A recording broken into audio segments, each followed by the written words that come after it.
I haven't been in uniform in a minute. It's time for me to do that. It's time for me to do that. I've just been trying to get to the bag lately. And since nobody said nothing, I ain't do nothing. All right, we're gonna do it like this though. We're gonna do it like Friday night, like that. Like that. Like that. Like that. Like that. Like, yo. Friday night, baby. Yeah, this is us. Yeah. Music show, music time. So, we talking about the turning point in a artist's career. You know, that thing, that single event, I guess, that catapulted them into success, stardom. And that thing that turned it all around. Now, last night I said, I gotta stop drumming with my braces on. Okay. Friday, baby. Welcome to the weekend. Everybody be safe. I'm here, you're here, we're here, and I'm so glad to be right there. We gonna have a conversation tonight, and I hope everybody is feeling all right now. Call and responses on the menu. I go then you. My name is Son 752. When I see you, I greet you like how you. 55 years old, but I'm still paid. I'ma do this shit until there's no shade. I'm feeling all right, how about y'all? Drinking tonight, stand tall. Everything is gonna be all right, I said so. I had a blue shirt earlier, red though. No Bloods, no Crips, no gangs. You ain't got a sign on to hang. Yeah, everything is gonna be okay. Everything is gonna be all right. You're thinking everything is gonna be all right. What? Yeah.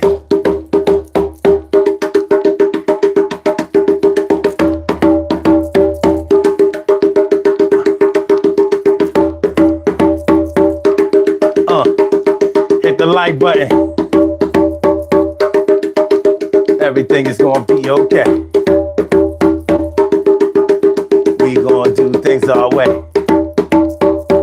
I got a little headache though, y'all. We gonna work it out though. I only have a headache when I think about it. Migraine, no pain. It's a regular headache. I don't get migraines, but peace to y'all. If you suffering with any kind of injury or ailment, yo, good luck. Get well soon. Yeah.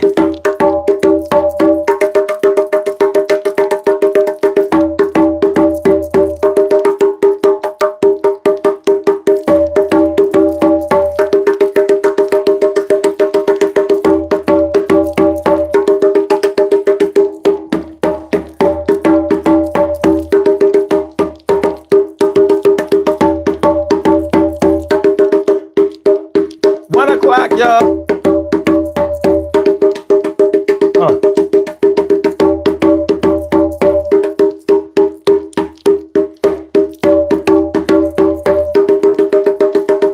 Daily go-getterism.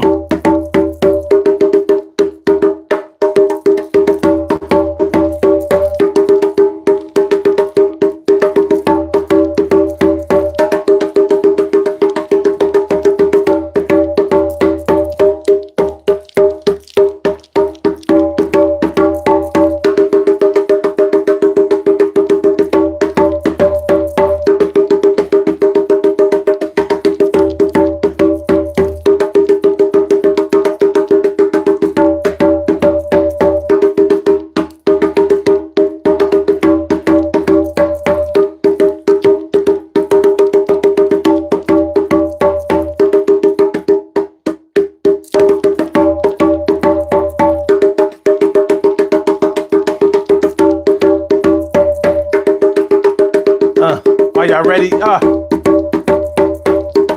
Hey, I'm ready when y'all are. Cause I could drum all night. Cause I think it feels right. And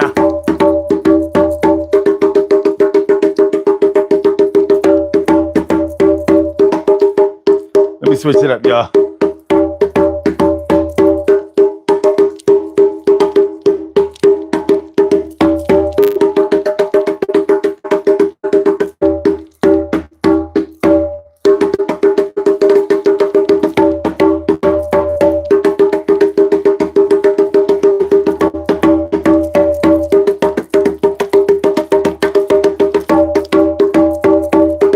Make sure y'all hit that like button. Make sure, come on now. Let a brother in the algorithm. Don't front on me. You know that I wouldn't front on you. Friday night. Yeah, I'm free. I don't know about y'all. I left work running. I said, I's free now. She's talking about Massa. Massa ain't got no more papers on me. He can't keep me down no more. And I'm gonna tell you something, peace to the ancestors. Smiling down on us, guiding us and leading. Protecting us, giving us what we needin'. If your people's a past, please try not to cry. But if you gotta let it out, don't ask yourself why. We still left here on earth to suffer in. And you know that you've always had enough of that. Everything is gonna be okay, I said so. Yeah, what? My man Jay Sloan is in the house, and T carry right morning, noon, and night, what you know? Keep it going, baby, I keep it, what?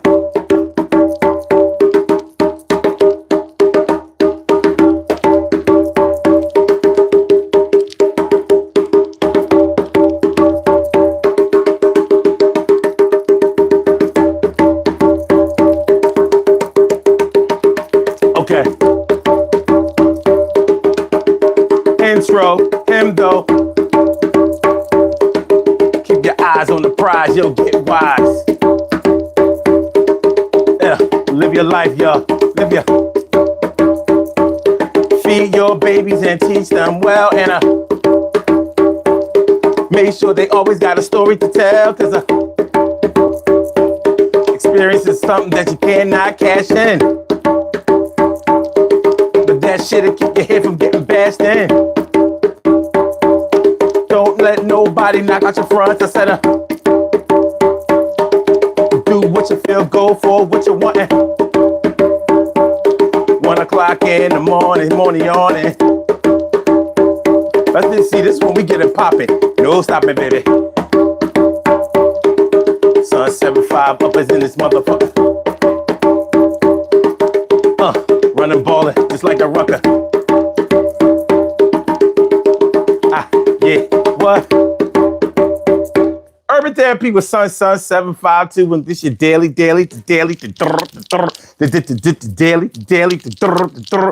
the daily go-getter-mism show. You think it ain't when it is? You think it won't when it is? We are here and we are in motion. We do this thing, taking all fast lane, no coasting. And everything is gonna be all right. We talking about that turning point in an artist's career tonight. The turning point in an artist's career. What do y'all know about a single event or a chain of events that either catapulted an artist's career all the way into orbit and stardom, or took him down, took her down, took them down, ruined them? This could be a really interesting conversation tonight, because we're going to have to really think and somewhat agree that there was this thing that happened that made this thing happen? Because we may not all see it the same way. You know, some of us may have intimate personal knowledge of the events that took place, backstories, real stories, untold truths. And some of us may only really know the surface, but it may not be all that hard to tell. Like in the case of if you think about like a R. Kelly. If you think about a R. Kelly,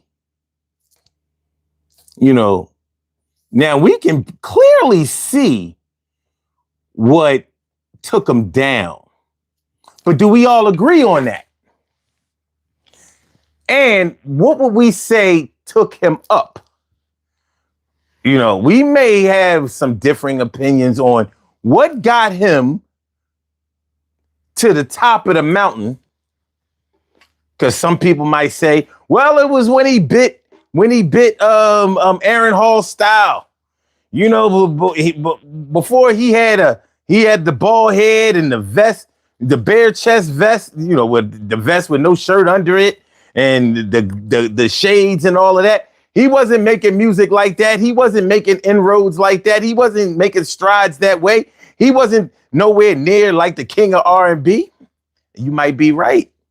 But was it that did it, or was it the music that did it? Was it the image, or was it the music? See, we may not agree on exactly which one it is, or maybe we think that there was a combination of the two. But can we blame a combination? Can we honestly and accurately say that, no, it's not just one thing. It was some things. There were a series of things. It was a bunch of things.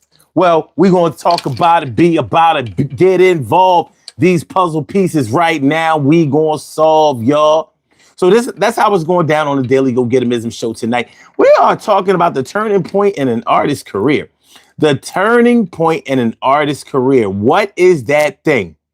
What is that thing or those things that happen to take an artist's career up to the up? You take an artist like, when Troy and Kim call in tonight, I don't want to take all their material, but I'm here first, so I get to do that. So you take like Notorious B.I.G. What would y'all say was the catalyst that pushed him into stardom? Because there can be a few things that you might point to. Some people might say, well, he already had the song Party and Bullshit, and people really like that. So they was waiting on him to do some other stuff because he had some features. And you might be right about that. But can you really say that the song Party and Bullshit got Biggie well known? I know for a fact that it didn't make him a household name.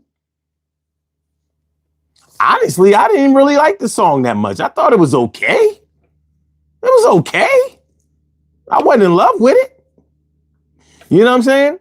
But some people might say, oh, no, that was my shit. And, he had a buzz. And like I said, then he started featuring on other people's stuff. Some people might say, what up, Brooklyn all day? What's good? How you feeling? Thanks for coming through. Appreciate you. Yeah, some people might say, well, just because you didn't like the song, that don't mean that a lot of other people didn't like the song and they was really into it. So they was really, they was really feeling what he was doing and they was waiting on him. He was next. Okay. You may say that Party and Bullshit got Biggie, into stardom. I totally reject that notion. Now, some people might say it was meeting Puffy.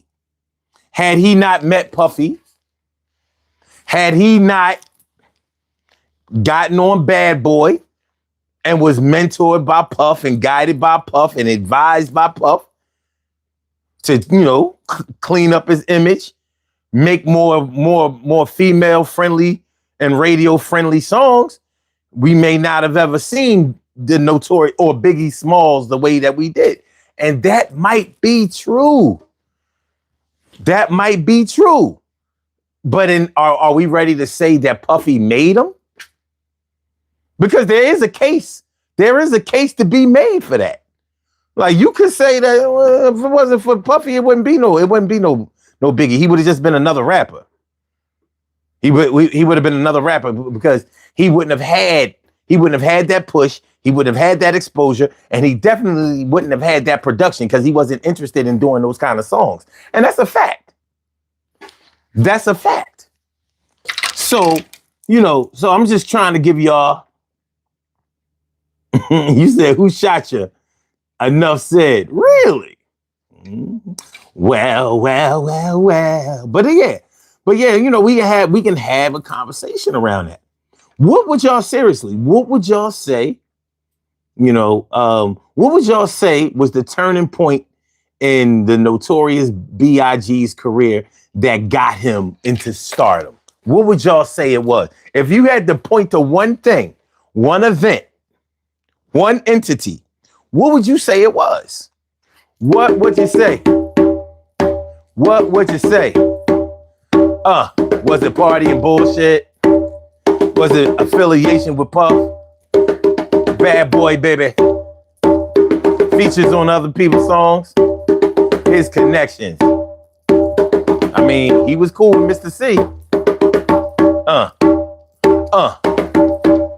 Now, if we go into that, you said freestyle battles on streets. That ain't make him no star. Ain't no such thing as freestyle battles on the streets that make nobody a star. Nobody. Yo, shoot. Just like my man J.R. Ryder said. He said, man, I was battling for sneaks, battling for beats. He said, what'd he say? Basically he was saying, yeah, all that battling I was doing wasn't getting me nowhere. It wasn't making me no money, and it definitely wasn't getting me on wax and putting me in a position to really make no money. Might not even have been getting them no shows. All right, so Jason Sloan says, I think it was definitely his association with Puff that blew him up, and then Puffy did something ingenuous. He released a bootleg mixtape of Big that everybody heard and let Big's skills shine.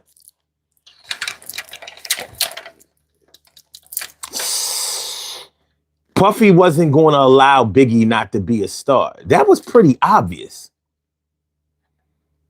Now, what made him choose Biggie over Craig Mack, I will never really understand.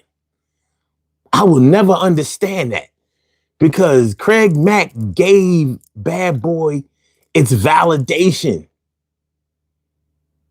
But he chose Biggie.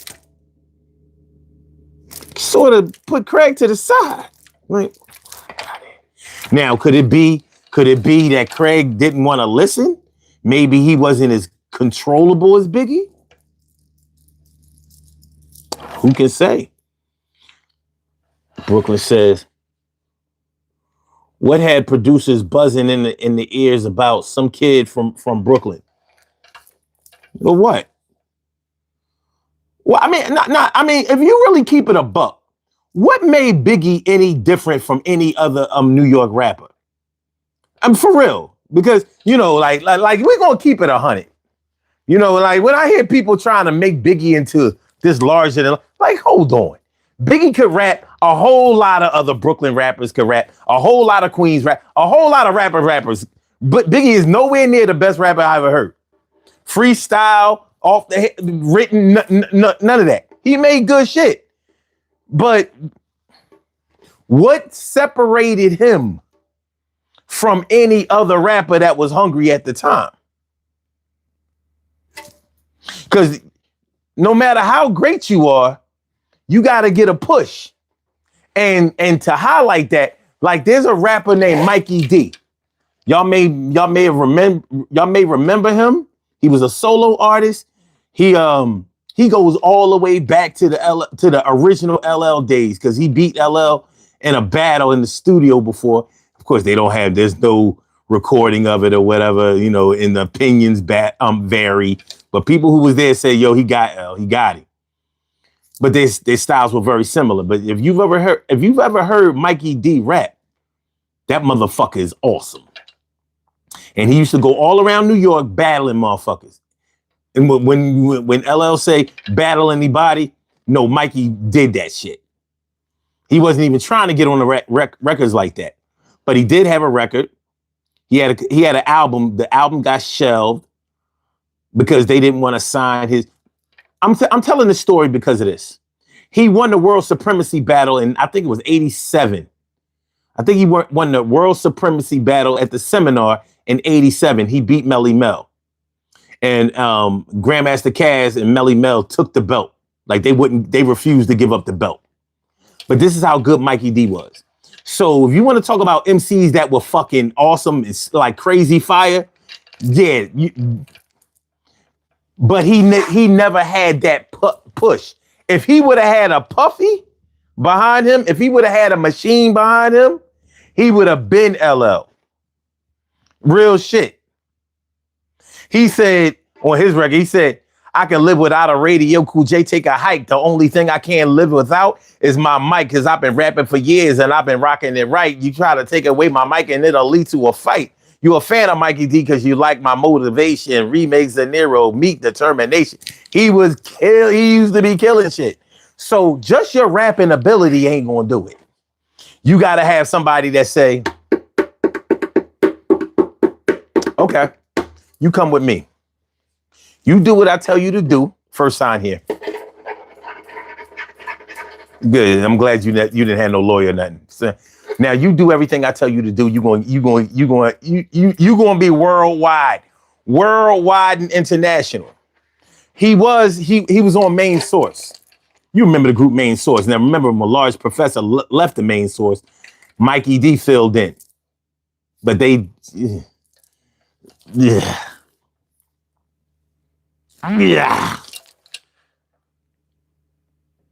Dimples D's, what's going on, ma? How you feeling? Brooklyn says, I meant recognition. Okay, cool. Brooklyn says, think about it. There was no one rapping at that level in that time frame. Yes, it was. What you talking about? What? You had the whole Wu-Tang. You had Nas. Like in 93, 94, you had nothing but killers. You had J. Rue the Damager. You had Gangsta. Like, you had killers. No, there were a bunch of rappers on that level. A bunch. The Roots was down here in Philly. Called the Square Roots. They were the Square Roots. They were definitely rapping on that level. And way higher. So there were better rappers. Of course, who's better or not is subjective.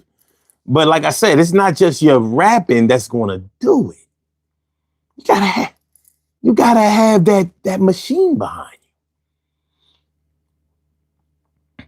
So we could probably debate all day about what exactly was the turning point in his career. But one thing is for sure, he had to have a bona fide hit behind him. And that hit was not unbelievable. He didn't blow up off of Unbelievable. He didn't blow up off of Party and Bullshit, and he didn't blow up off of Unbelievable. And Unbelievable was the first single off the album. He blew up off of Juicy.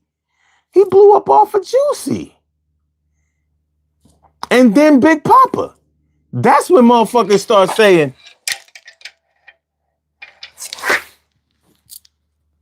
I was just trying to make some money to feed my daughter. Juicy got him looking. Like, radio-friendly hit. Talking that good shit. All right. Jason says Biggie was a bad boy and it fit the image of the label street cred and also had a charisma that few people had. There was an energy and attitude that Biggie had that Craig Mack didn't have. Interesting. Interesting.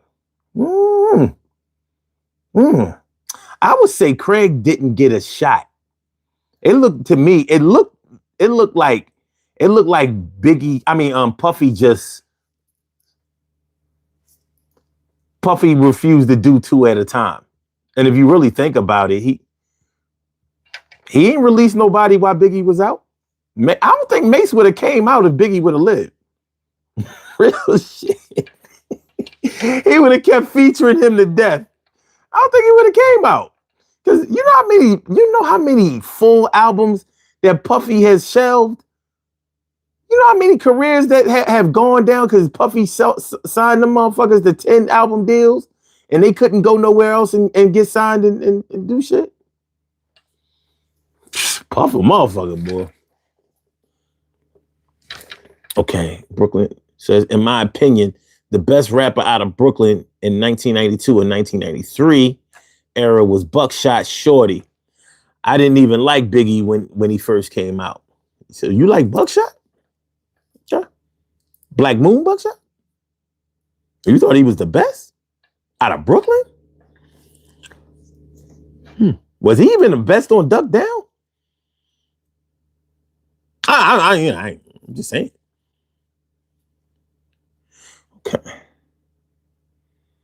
Jason said that hit was juicy. I mean, it got him looking. Brooklyn said, son, Biggie's story is almost identical to Big Pun if you think about it. Interesting. Identical?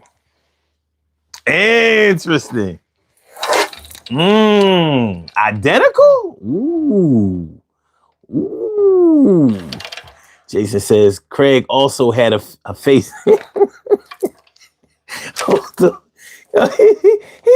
also had a face that was hard to market. Puffy is a marketer above all else, and Craig was a hard sell in an era that was increasingly visual. Are we gonna say that Biggie was a cutie? Are we prepared to do that? And I'm talking about the original Biggie. I ain't talking about the cleaned up Biggie with the Coogee and the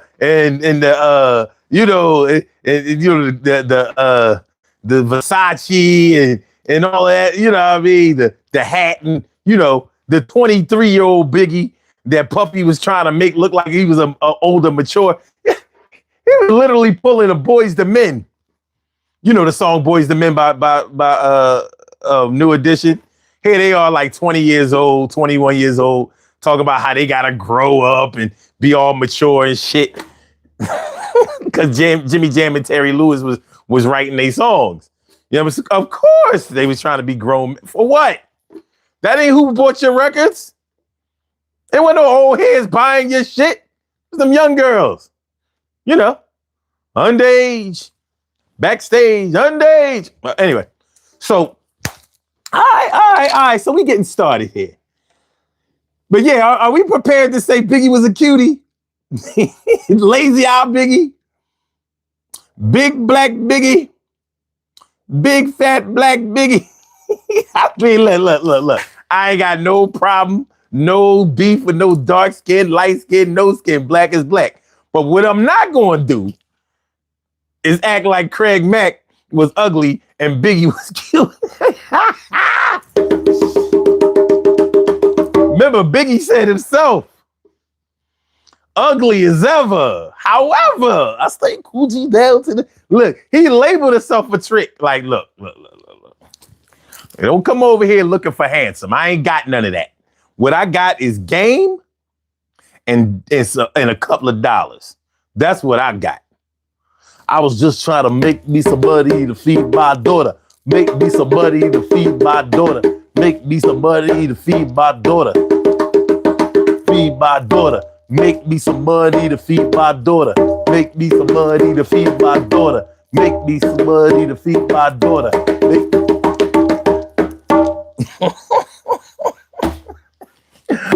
Are y'all ready, man? Let's go. Yo. This is the Daily Go Getimism Show. I'm your host, Sun752. I'm feeling like a real man should. I hope y'all feeling like real men and women should also. It's Friday night. We started 1 o'clock tonight, in case some of y'all wonder, scratching your head and wonder what's going on. We are talking about the turning point in an artist's career. Good and bad. Good and bad. Since we was talking about Biggie a little bit, and what the turning point in his career might have been that got him into stardom. What up, JJ? What would you say was his downfall? Now you might say that he didn't really have a downfall, but he's no longer here.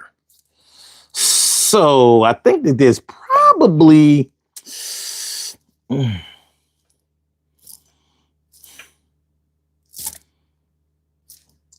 what would you say put him on the road to maybe not be here anymore, or that would have taken him down instead of taking him out? What would you say? I have an opinion on that. Mia Cunningham, what's going on, Mia? How you feeling? Jason says, the GD chat bot keeps flagging my comment. TK, right? You're a mod. Help a brother out. Wow. Well. So JJ, you say Puffy? You think dealing with? So we were saying that it was his affiliation with Puffy that got him on and made him a star in the first place. You saying that was the same thing that took him out? You think so? I mean, to be honest with you, I couldn't argue with that if that's what you were saying. For real. I mean, a lot of people blame Puffy. A lot of people blame Puffy physically for his demise.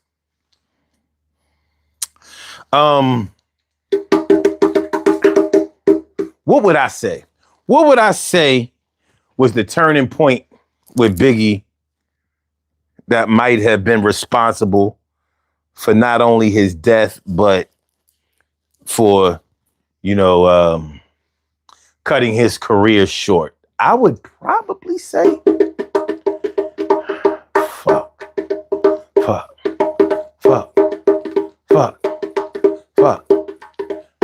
Let me start off by saying that he should have never went to California. I don't give a fuck what Puffy said. I don't care what nobody said.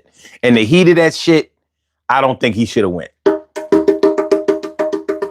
I think that was a very, very poor decision, ill-fated. But I'll say that I wish that Biggie never associated with Tupac. Tupac was toxic, dog.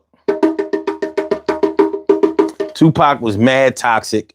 And if you really think about it, there's no way, well, evidently there are ways that people can argue this point because people argue. But if it wasn't for Tupac, I think Biggie would still be around. Or at least he wouldn't have went out because of the situation that he went out because of. Tupac caused that shit. Yeah, I got you, little bugger. And also blame Biggie for, Tupac for that East Coast, West Coast bullshit. Because then nobody, fuck out of here. I mean, we always, we all had a little problem with the West Coast, because they was changing hip hop. It was the changing of the guard. They was getting their shit on or whatever. But we was still able to have hits. It wasn't like they was, let these selective historians tell it. The West Coast just had everything and took it all from the East Coast, and nobody from the East Coast had any hits. I'm like, you had Digging in the Crates. I'm talking about, in 1990, 1991, 1992. You had LL still doing his thing. You had Wu-Tang that came out in 93. You had 91, you had the Digging in the Crates crew.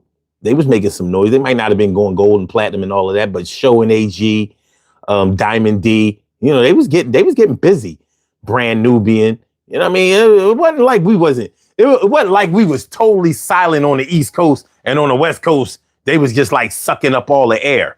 They had they MC Hammers and they NWAs and they DJ Quicks and Compton's Most Wanted and whoever, whatever. But we still had people. We still had people. We had good people. You know, we still had the Cool G raps and Cool G raps and polos. We were still battling. And just like Black Moon, we had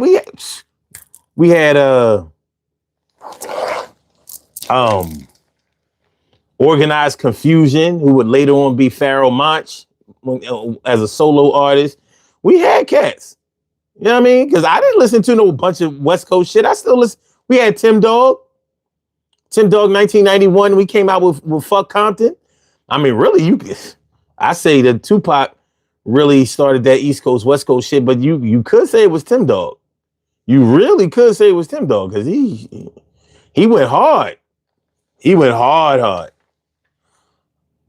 Damn, JJ says Puffy killed them all. God damn. He says, think he was definitely instrumental in Biggie's demise. And he says, I think the industry was toxic at that time. The industry is toxic all the time. All the time. But the question is, did you feed that toxicity or did you try to make things better? Tupac did not try to make things better. And his ass is from Harlem. He's from New York. He's a New York rapper. Frontin'. Yo, I wish social media was out at the time. They would have got his ass. Like, you ain't from no damn California. Running around here talking about some California love. You're a fraud. You are a fraud. You're a fake and a phony, and I wish I had never met you. He definitely wouldn't have got away with that shit. He wouldn't have got away with that shit that he was doing. That would have happened.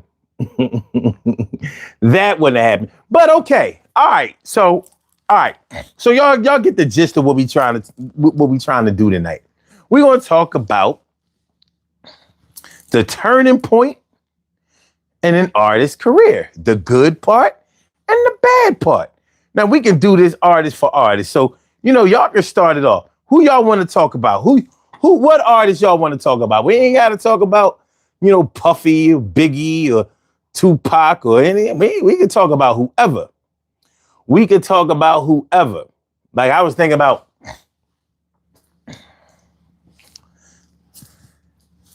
Let's do this one. Because I think this is an interesting one. And I think that the opinions will be very variant. JJ says the same thing went on in the rock industry. There were bands fighting all the time because of minor things blown up by record companies. Fortunately, it didn't result in fatalities. Yeah, fatalities. You got to come to hip hop for fatalities. This shit is disgusting. You have a call. Kim's Wims, what's going on, Ma? How you feeling tonight? What's up? Hey, Chad. Hey, family. What's up? I'm feeling like a real man should. Everything is good. Everything is all right. So you see what we talking about tonight. I don't know how long you've been around, but we started off talking about Biggie and what might have jump-started his career or got him started, like the turning point that may have got him into, the winner's circle, and what may have caused his demise, his physical demise. You know what I mean? Like, so we moving on from all that. We moving on from all that. Unless you want to give an opinion, like, what would you say was the thing that got Biggie, that made Biggie a star? What would you say it was? I don't know, and I don't care. I just have one thing to say about the Biggie conversation. They're talking about Craig Mack had a look. Nigga, Biggie looks like the black version of Sloth from the You know movie. what? I'm not. I listen. Oh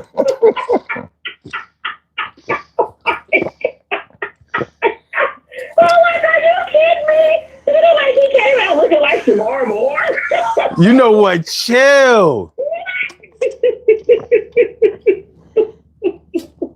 But as you can see, that was my argument too. Like, oh boy. Like, bring big. We ain't gonna promote that ugly ass Craig Mack. That fine ass Biggie. Now he's gonna be a star. Oh my! Oh my! Let's get up out of the bed because something's wrong with this conversation. Excuse me. You act like this Biggie came out looking like. You gotta chill. Tranquilo.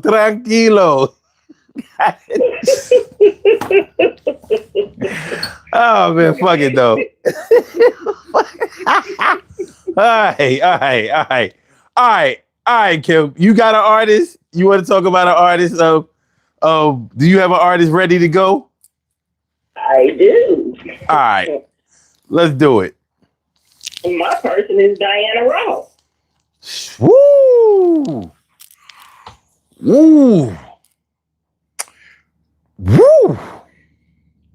All right. So what would you say?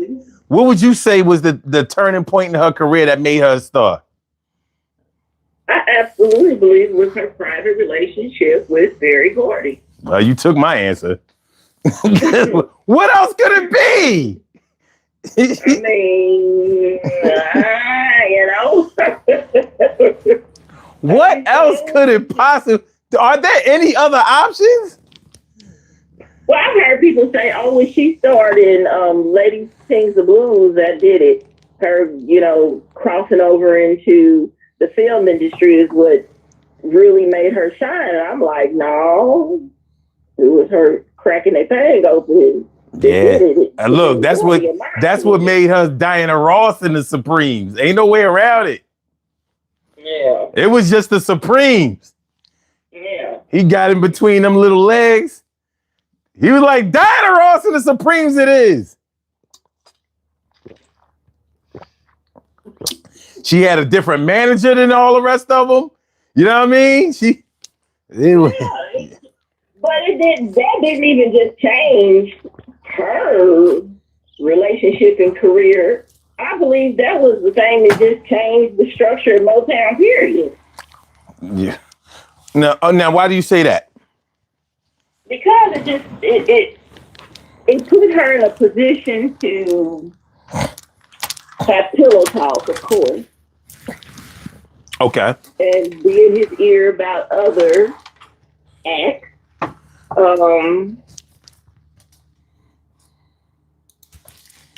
I don't know. I don't think Berry Gordy was all he was cut out to be. I don't think he was that righteous, great guy that people like to think he was. I'm not saying he was a bad guy, but I think he did his shit. So, and it didn't help, but he's getting it. And he knew he could get it from her, so he could get it from other people too. Just saying. Well, get what? You talking about some pussy? Yeah. I don't think he had no problem getting none of that. He wasn't an ugly guy, and he had money, he had power. You know what I'm saying? That's why I was like, you chose her? I mean, but hey, there's no accounting for somebody else's attraction to somebody else. You know what I mean? What can you really say? You know?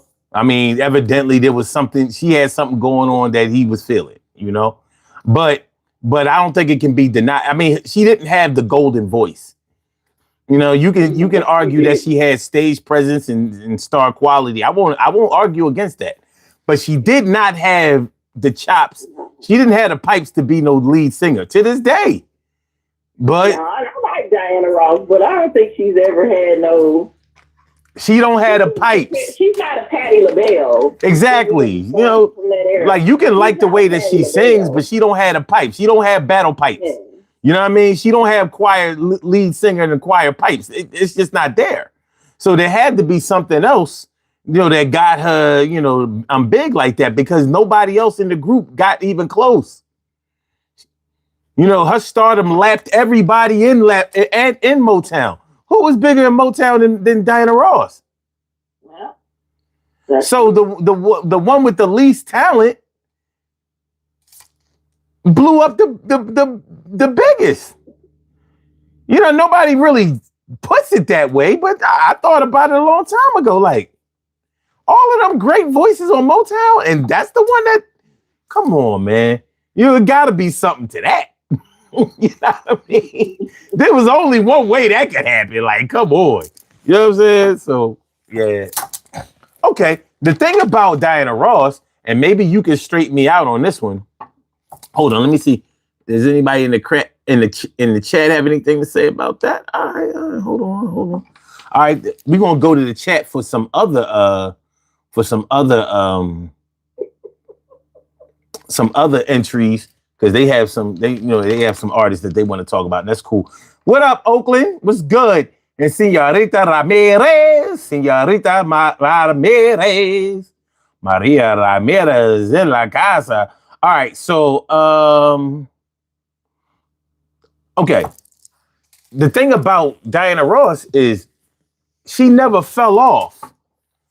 So so do we have a turning point in her career? Now we might be able to say when, you know, that there was a point where she was no longer in the spotlight.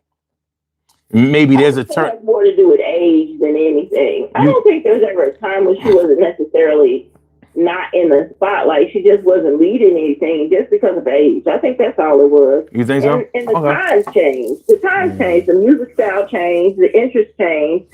Like some of these young people, I don't think they even know who she is. They know more about Tracy Ross and what she's doing now on TikTok and things like that versus who her mother is.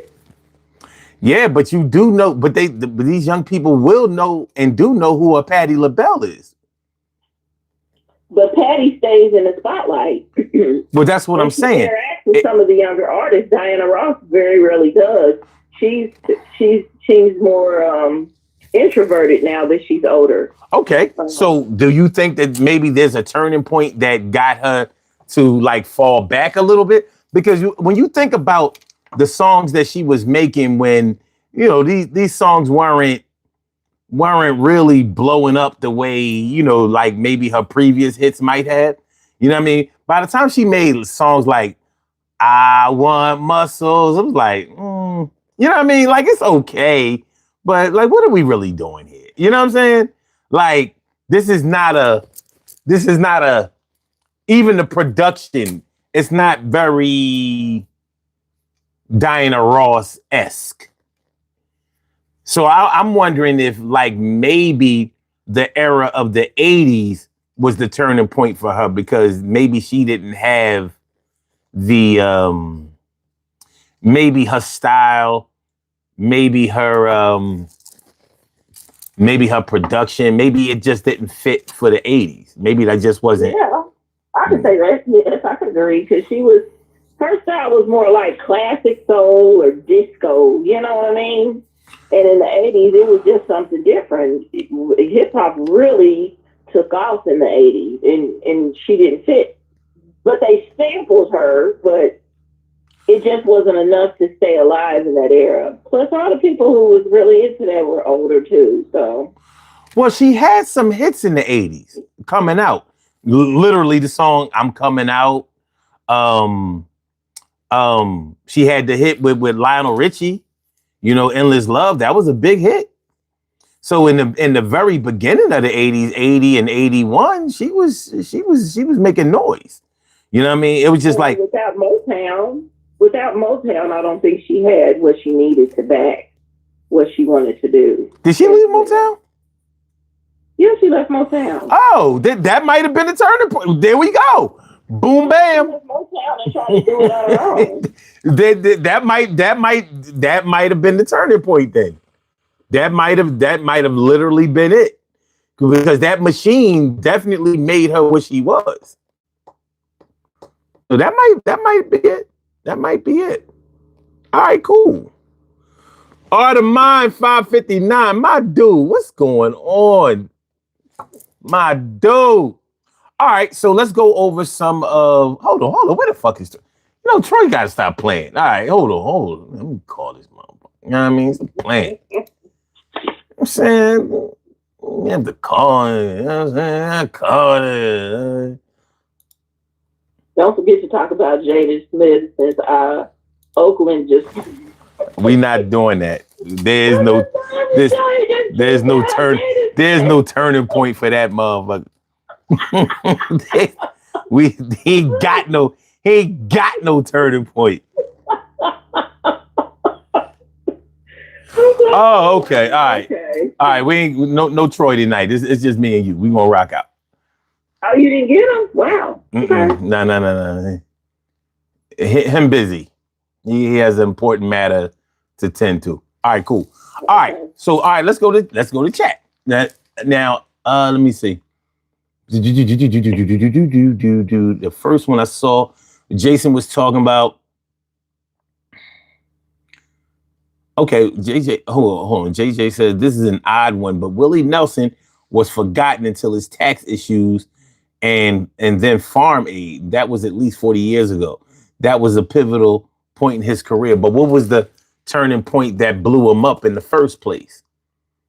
Because I don't know enough about Willie Nelson to speak on it. You know what I'm saying? So I couldn't really say. But if you got some information, we can talk about it. All right, Jason says with 50 Cent, it was his association with Shady Aftermath and In the Club. You know what? It's interesting that you say that because some people, especially back then, said that they would say that his turning point was actually getting shot. Getting shot 9 times, gave him that street cred, along with meeting Eminem and Eminem taking an interest in his career, giving him that big ass contract. Remember, he gave him like what? I think he gave him $1 million contract, which was hella crazy, at the time, out the gate. But yeah, a lot of people said because 50 Cent album, his first album that was supposed to be released, that had me being a 50 Cent fan. Like, he was dope. He was on his way to being a real rapper. And he wasn't shot in the mouth, so he could open up his mouth all the way. He wasn't saying, Shady Aftermath, fuck out of it. But I won't argue that his association with Eminem definitely that gave him not the 9 shots gave him the street cred. But yeah, his association with Eminem and Dre, that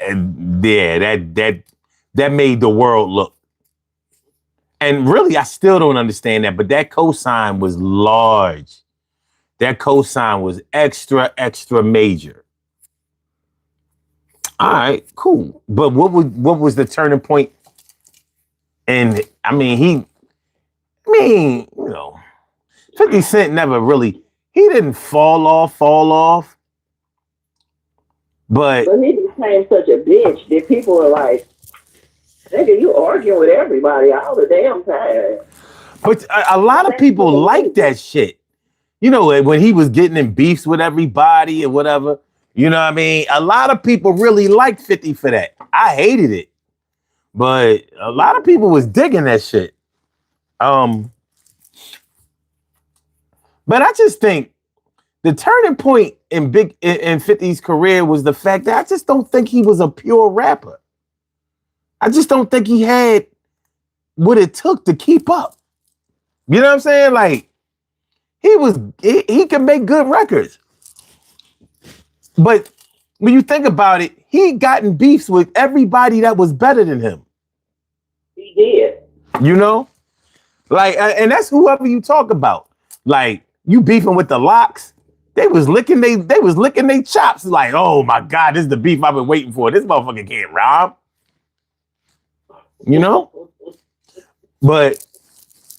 But it ain't about no battles. Nobody cared about that shit. 50 had the name. So, technically, but let's see, he got beefs with with the Locks, Fat Joe. Wait a minute. I'm going too far. Could the turning point in his career, could that have been his beef with Ja Rule? Oh, wait a minute. Because that's what made people really look at him. You know what I mean? He was beefing with Ja. Ended Ja Rule's career. He ate off it ending. Well, he didn't totally end it, but you know what I'm talking about. He definitely won that battle. What up, my people? Seika Sala, all up in the house. What's going on, my dude? So, yeah. You can't forget that beef that he had with Ja Rule. That shit was major. And that was getting people who didn't have nothing to do with it into it. So there's some different ways that can go. All right. Let's see. Somebody put my topic in there, my person. Okay. Let me see. Let's see. Justin Bieber. JJ said that's just like Justin Bieber getting hooked up with Puffy because of his YouTube videos. Okay. What else we got? Oakland asks, y'all think Max B ever coming back? He's already back. He in the studio. He doing his thing.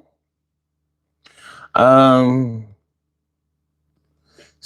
says, I think Whitney Houston took Diana's spot and took it to the modern era. That's an interesting take. It is, and I can see that. But there were so many major differences between the two of them.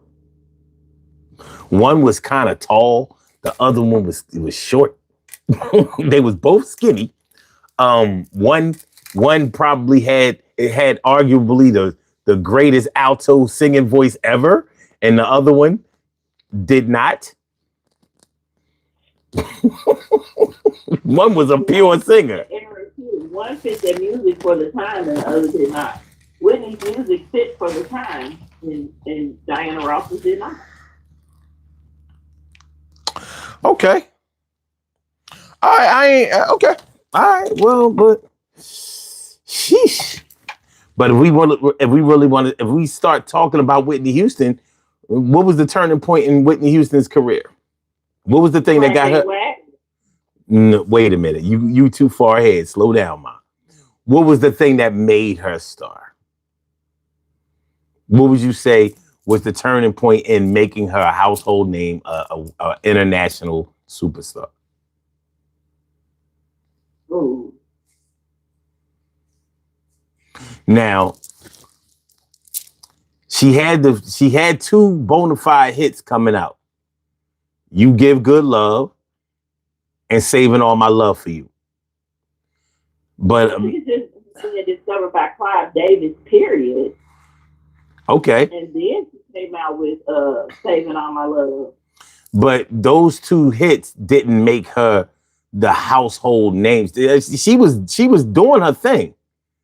But many people believe that Dance with Somebody was the thing that made her a superstar. And it's hard to argue against it. That was a bigger hit than Saving All My Love for You and You Give Good Love. I mean, we didn't like it, but she ate stupidly off of that. You know what I'm saying? But you could take it a little farther if you wanted to, and you could say that when she was in The Bodyguard and she had when she remade I Will Always Love You. Now she was a super. I still think it's when she came out with that album, Saving All My Love, she had 3 hits on it. How Will I Know, Greatest Love of All. The Greatest Love of All really was a big one. So you think the first album made her a household name as a international superstar?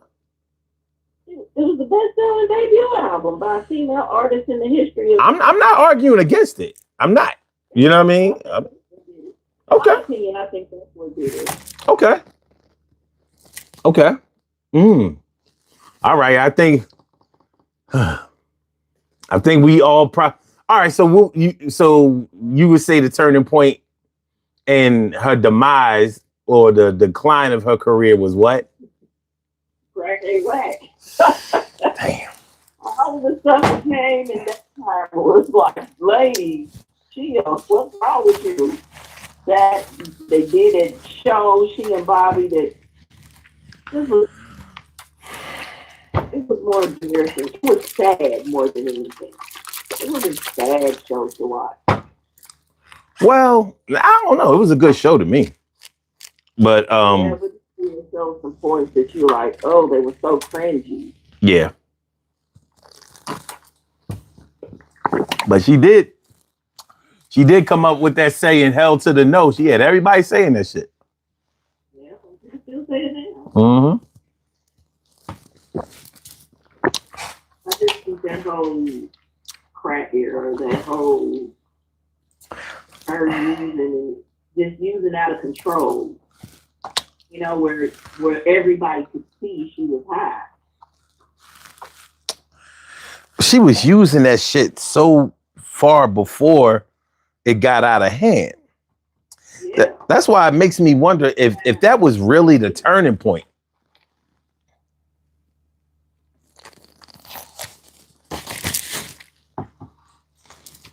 She reached the point where she needed help. Yeah.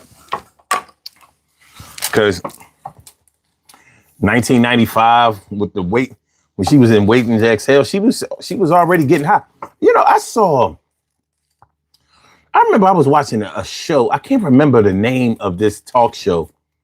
It was a man's talk show, a younger dude at the time. And they was talking about celebrity romances and stuff like that. And they had a psychic on there. Oh. Yo, and this was in 1995. I'll never forget this shit because this psychic prophesied. She said, yo, she is in a lot of trouble. Like, there's going to be so much. Her career is going to take such a hard hit in these coming years. And I was like, what the fuck is she talking about? You know what I mean? And because they were asking if Bobby and Whitney were going to stay together. And she said, I don't see how they can because of the things that she's going to go through. Like, her career is about to take such a turn for the worse. And people were like, what the fuck is you talking about? Damn if Bob, the next 2 years, boom, bam. You know what I'm saying? I was like, ain't this some shit? And she was just a psychic. She ain't know them. But she said it. She said it. I guess it was in the stars. I mean, I think anybody with a pulse and eyeballs could see it coming because she was, like I said, you could see she was high publicly. No, not 1995. She was doing all right. 95, 94, 93. She was America's sweetheart. But it was like right after that. That's why so many people thought it was her marrying Bobby. And they thought it was Bobby's fault. What up, hey, Mickey? What's good? So, yeah, it's crazy. Okay. JJ in the chat, he said Bobby Brown.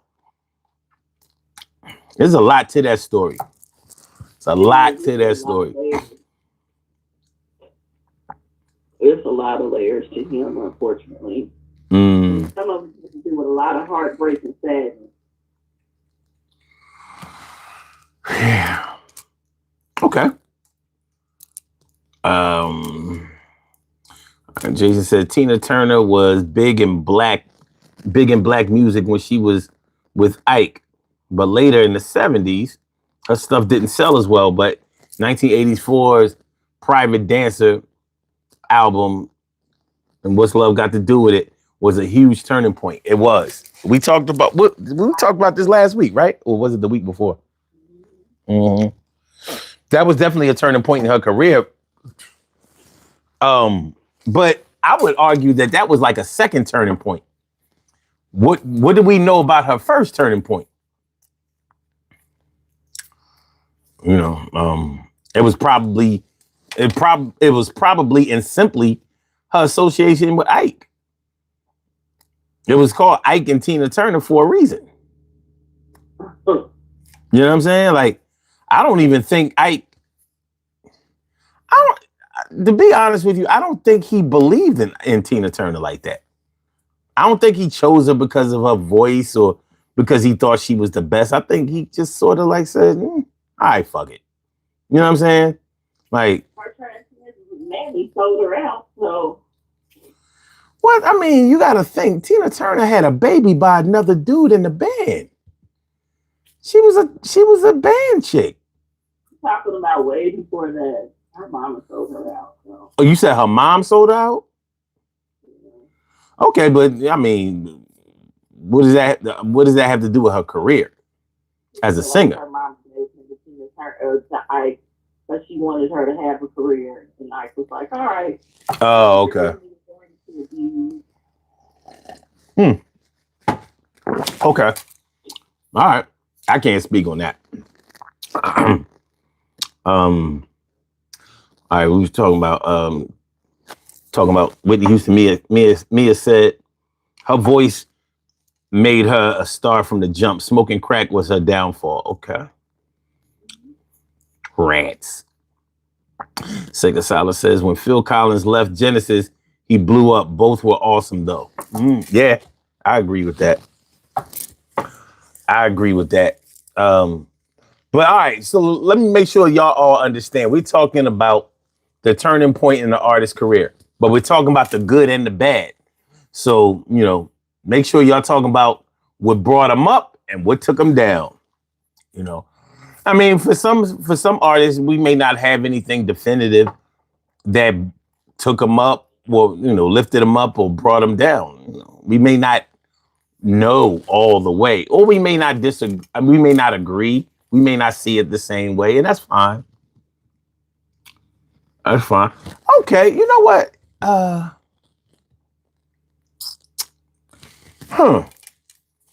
Let's do this one.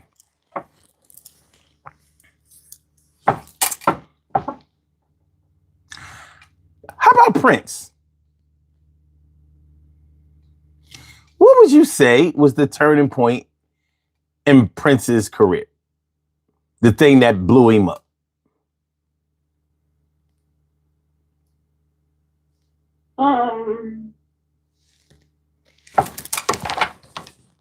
May have been his debut. His debut album? He was so controversial when he came out. What, ride naked on the Pegasus? Excuse me. What? The album, his first album where he was naked riding on the Pegasus.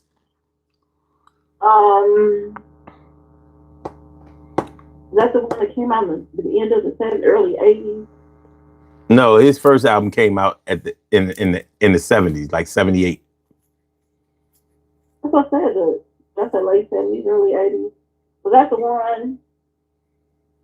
No, I'm thinking of the one, where it was more provocative. Is that the one where he was naked? On the album cover. Yeah. Is that the one in the 80s? I Want to Be Your Lover. That was his first song. I think he was so provocative and sexualized that it put him in the forefront. Plus, he was talented.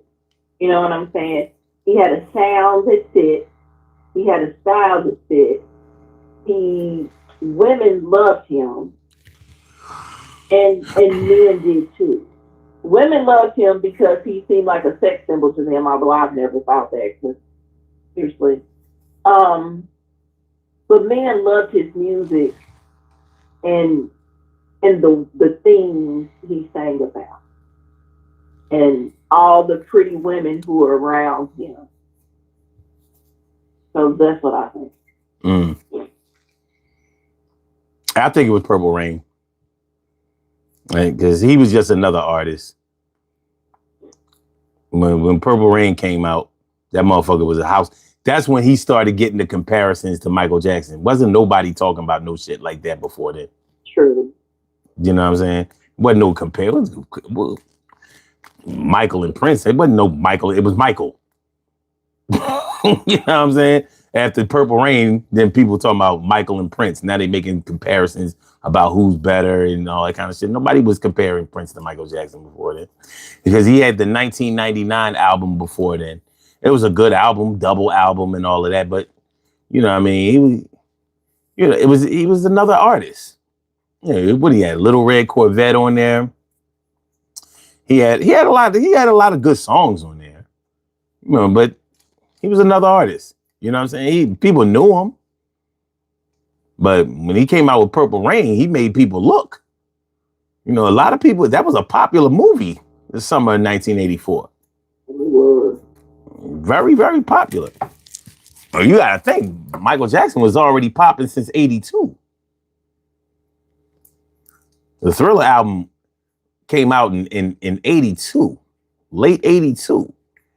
And that shit was still, you know, piping hot in 84. So, yeah, I really think Purple Rain did a lot for Prince. The turning point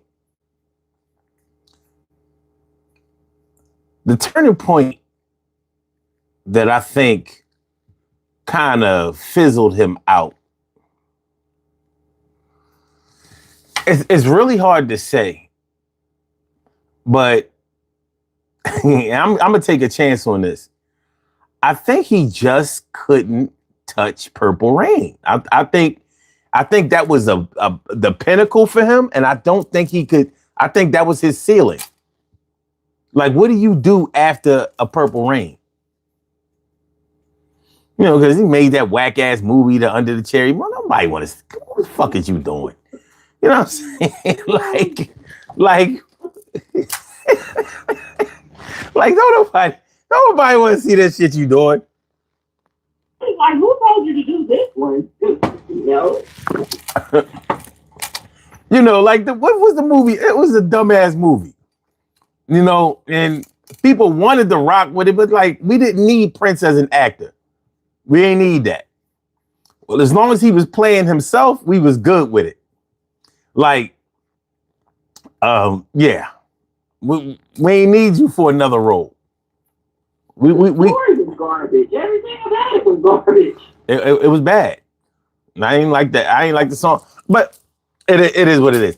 But I would say, and that's just, I don't know if anybody agree with me or not, but I would say that the same thing that made him a household name was the same thing that took it away. I don't see any albums that he had that could touch that level of perfection. Like, you can listen to the whole Purple Rain soundtrack, that album, from beginning to end. You don't have to skip. You really don't have to. It's that hot. His albums, that's the only album he has where I can say that you won't skip. I skipped through a lot of his shit, but that's just me. You know what I'm saying? Everybody else, you know, he has his true fans or whatever, and they listen to a lot of that crazy shit he put out. What up, Crash? What's good? But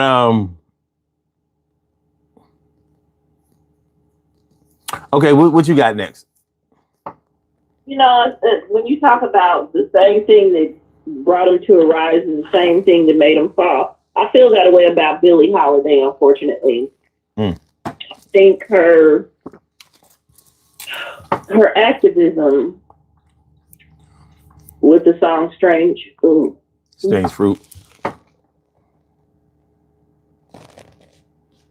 You there? Yeah, sorry. Just that song. I mean, did you step on a tack?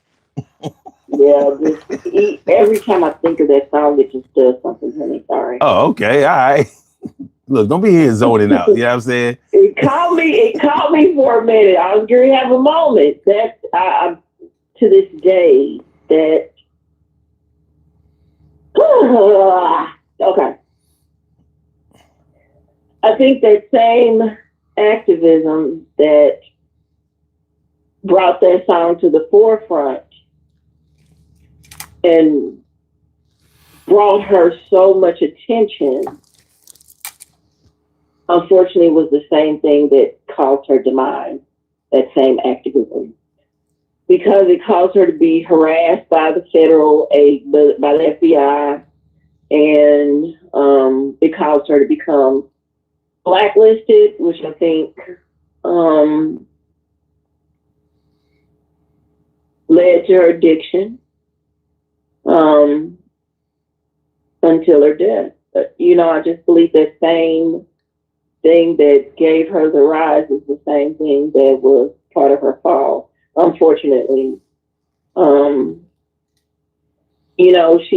she told the truth that people didn't want to hear, and I just feel like it cost her everything. It gained her notoriety, but it also was her demise.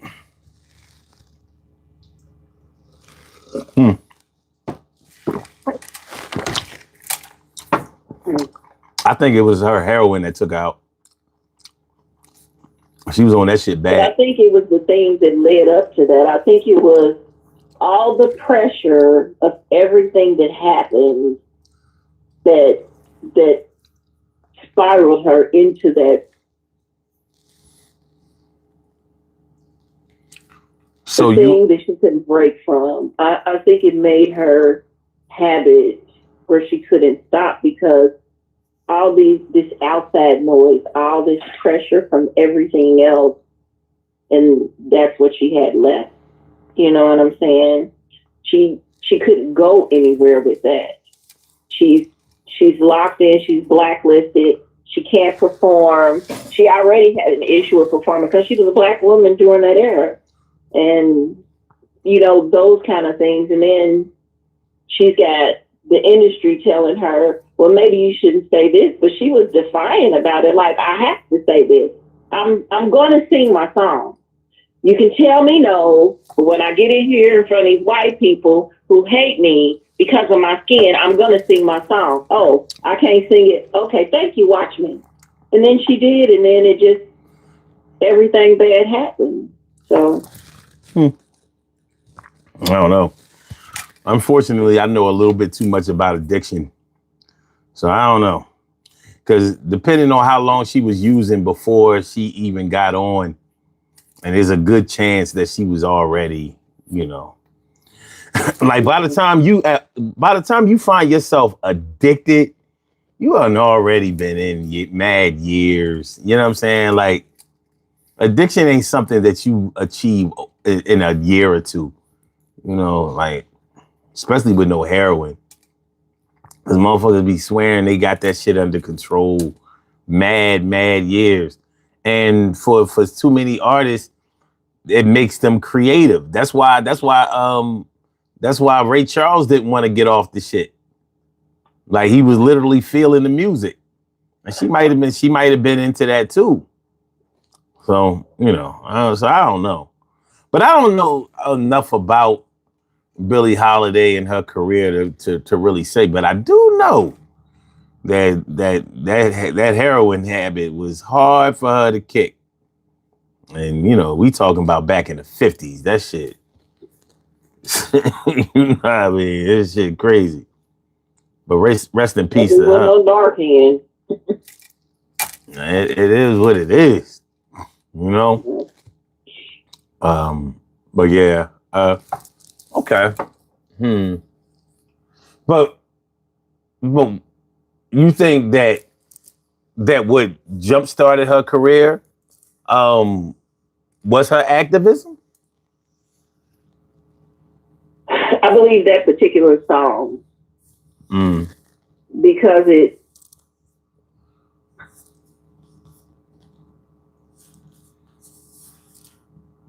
gave truth to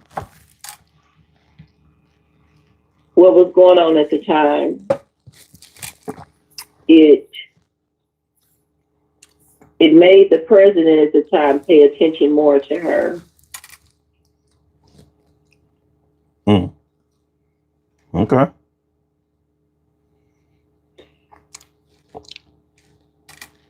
Okay. All right. Yeah. All right, let's go to the chat. All right. All kinds of shit going on in the chat. They talking about Rick James. Hold on. We got to go back and talk about Kanye, because I saw that come up. He was on my list. But we definitely have to talk about his psycho self. All right. Kanye. What was the thing that propelled Kanye into stardom? Well, I know I have some associates who think it has something to do with him, whatever he did with Jay-Z.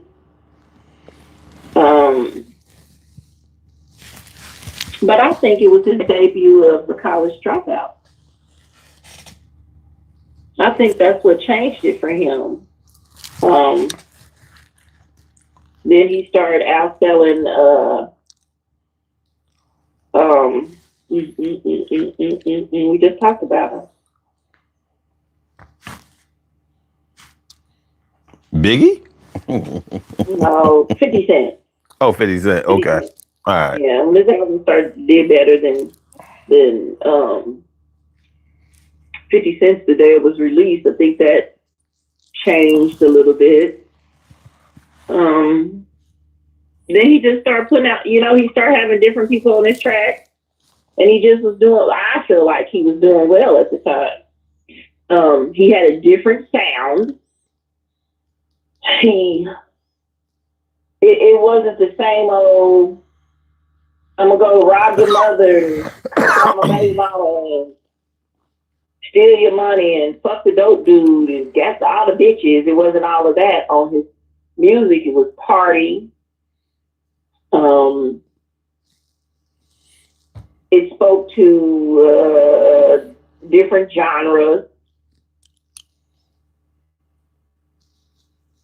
I think it was The College Dropout. I think it was a debut. But again, there are some people who feel like it really had to do with him working with Jay-Z. Well, no. The college Dropout album definitely made him a household name. And the song the song Jesus Walks. Ain't no way around it. Mm-hmm. Ain't no way around it. The song Jesus Walks. People were like, what? Now, and the funny thing about it is, in his mind, he wanted to do The Wire. The song The Wire. For some reason, he had this personal connection with the song The Wire. Nobody want to hear that shit. It was all right. You know what I mean? The song about him, getting into the car accident and all of that. And but the song Jesus Walks made Kanye a household name. And then when he came out with his second album, the second album did well also. Mm-hmm. So, he was well on his way of being known as a consistent artist who could also produce well. And so, he was doing his numbers. But when you talk about what might have been the turning point to make him start going down, I think with Kanye, I think it was his mental health. I think it was the death of his mother. I don't think that it was that. I think it was the death of his mother because she knew he had mental issues. But of course, she's not telling the world about it, And I think the death of his mother caused him to really spiral because there was no one left there who knew how to settle his episodes, if that makes any sense. When his mother did privately. And so I think that was the start of it. because now he has no one who knows how to calm him when he is having whatever moments he was having. There's no voice of reasoning there. I believe that's it. Like, I just believe if his mother was present, he wouldn't have did all that dumb shit he did, like going on the MTV Awards, walking up there with Taylor Swift and carrying on like a psychopath for no reason. You know, he started all that controversy when he did that. Then marrying into the family of weirdos, that didn't help. I think that just intensified his mental illness. Well, I say it was his mental health, but I also accredit the deterioration of his mental health to that near life-ending auto accident that he was in. People keep giving him that out about his mom passing. I'm not going for it. He almost lost his life in that car accident. He was lucky. He's really lucky to be alive. And because he's a Gemini, he don't have access to normal thoughts in the first place. But that motherfucker, you know what I mean? Like the long-term damage of that kind of head trauma, you know what I'm saying? I think really exacerbated and it may have accelerated his deterioration of his mental health. So I can agree with some of that. I can agree with some head trauma because I think that's what's going on with my kid, head trauma from him boxing. Yeah, this shit ain't no fucking joke. Skateboarding across the world. This shit ain't no joke. It really ain't. You know, like, you know, you might think that you made a full recovery. Yeah, you made a full recovery for the minute, but those long-term effects, you know what I mean? Like, you look at these football players out here and how they suffer from depression and shit like that because of too many concussions. One severe concussion can fuck you up long term. And Kanye had that. He barely lived. But I still think it can be two things at the same time because I think the loss of his mother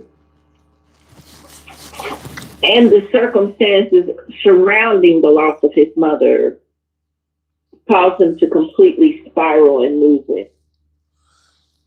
Well, he was the one who said that his mother was that he sacrificed his mother. So he was already lost when he said that. Well, the thing is, the accident happened first. So everything that happens after that can either be tied to that if you want to tie it to it, or you can, you know. But whenever I hear people talk about his mom passing, I'm like, and I hate to say this, but a lot of people have lost their moms.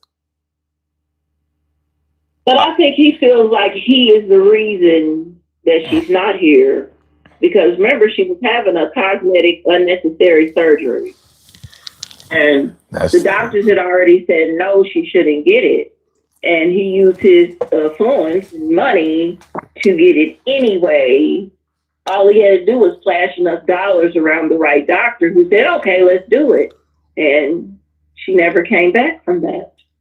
And I believe he felt like it was his fault. Because a lot of people said it publicly, it was his fault. Okay. And how do you get over that? I know a loved one right now, when her mother passed, they were in an argument the day her mother passed. In the middle of the argument, her mom had a heart attack. And people start saying it was her fault. She's never been the same since. She immediately spiraled down, and then she started using drugs, and she's never come back from it. Okay. That's a weight that nobody can bear. I don't think the average person can, even without mental issues. I just don't think that's the way anyone could bear being told that it's your fault that your mother is not here. Mm-hmm. So I think all that played in it together. Okay. Mm. Okay. I say he suffers from CTE. But okay. Yeah. All right. Who's next? Do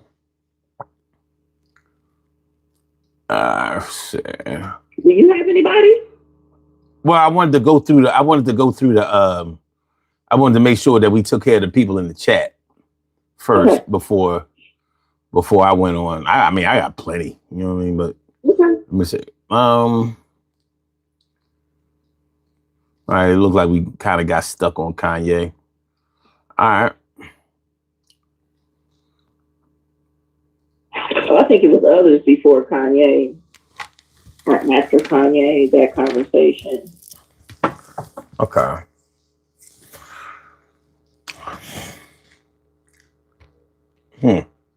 So when I was thinking about this, somebody. Huh?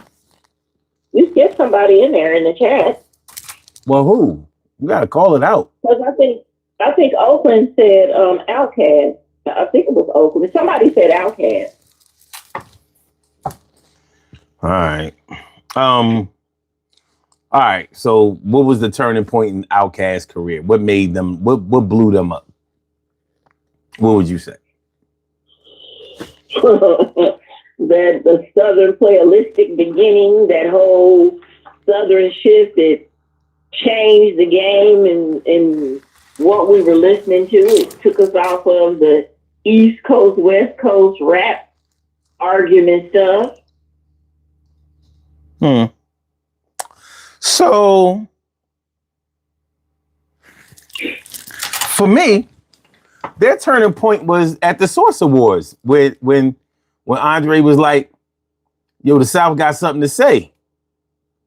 And they said it loud and they did it. Yeah, so it wasn't. They said it and everybody listened. Yeah, you know, like the album had already been out, but it was like that battle cry right there got people looking at him. But Outkast made really good albums and really good records. And I mean, they just did. You know, that like I counted them out every album, and every album I was like, God damn, these motherfuckers here. You know what I mean? Now, but yeah. Now the thing I think I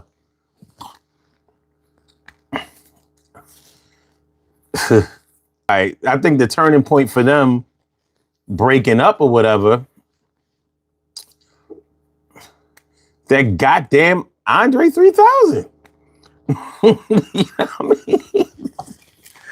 Motherfucker's a basket case. You know what I mean, when you have a group where one person is still all in and the other person is totally separated, like, what can you do? You know? What can you do? Another weirdo ass Gemini. The older they get, the worse they get. Fuck it. But yeah, I mean, he ain't want to rap no more. First, he just didn't want to do hip hop no more. He wanted to do other shit. Now he don't want to do no music. You know what I'm saying? I don't. Well, he wants to do music. He want to play the flute. He don't want to. He doesn't want to.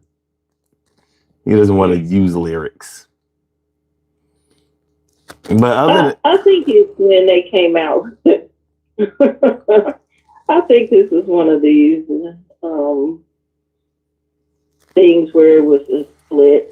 Because some people say yes, some people say no. And unfortunately, even though I enjoyed it, I think when they did the whole Idlewild thing, that people are like, what is this? Even though I enjoyed it. I enjoyed the movie and the soundtrack. But a lot of people were like, what is this garbage? They put it up there like under the cherry moon.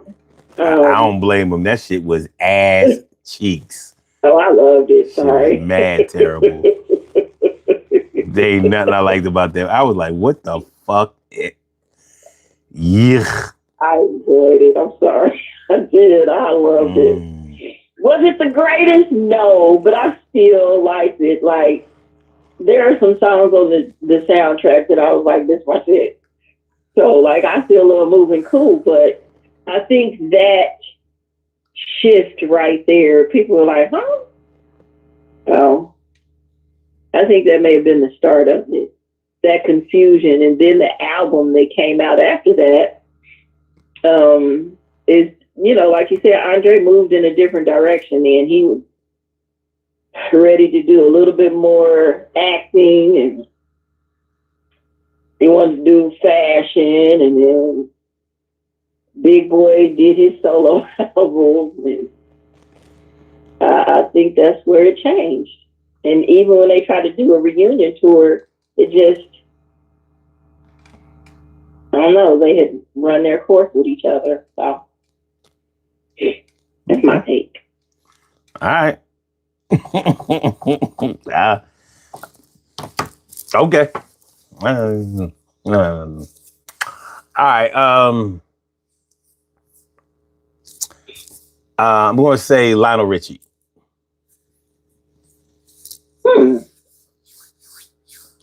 What was the turning point in Lionel Richie's career? That's a good question. I don't. Okay. Think about it. Well, go ahead. I say the turning point in his career was when he made Endless Love with Diana Ross. I think that showed him that he was ready for a solo career, and he could foray into the pop onto the pop charts, and it wasn't no turning back after that song. It was a wrap. So that's what I say his the turning point in his career was, because I liked him so much better when he was with the Commodores. But I knew after Endless Love, I was like, well, that's it for the Commodores. He's out of here. Did Endless Love come before he went solo? Yeah. He did All Night Long and all that? Yeah. That All Night Long album came out in 83. So Endless Love came out in 81. So he did the final album with the Commodores, and that was that. I knew he wasn't coming back after that shit. Like, I knew with Endless Love, I was like, oh shit. That's it. So, yeah. I definitely think Dancing on the Ceiling is when he that's when it started to slowly burn out, because this wasn't a song for the era. You know what I'm saying? It was, but it just started going numb in the background because we started to switch.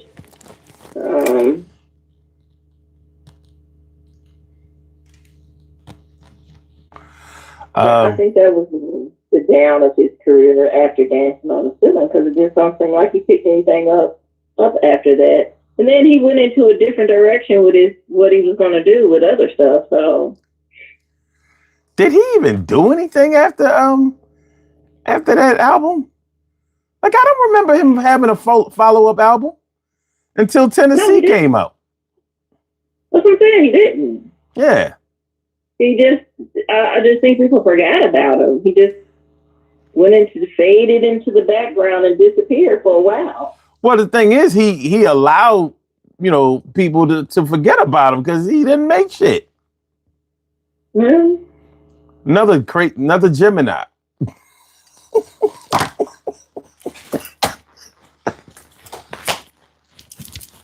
You know what I'm saying? In his mind, he was probably making more records. Huh? I said he didn't have any kind of scandal stuff going on either for people to try to latch on to. Man, he made so much money off of that album because he produced the whole thing. As he should. He's supposed to make a bunch of money after stuff he produced. As he should. I mean, well, yeah, I don't have no problem with that, but I'm not a fan. So it is what it is. But I get it.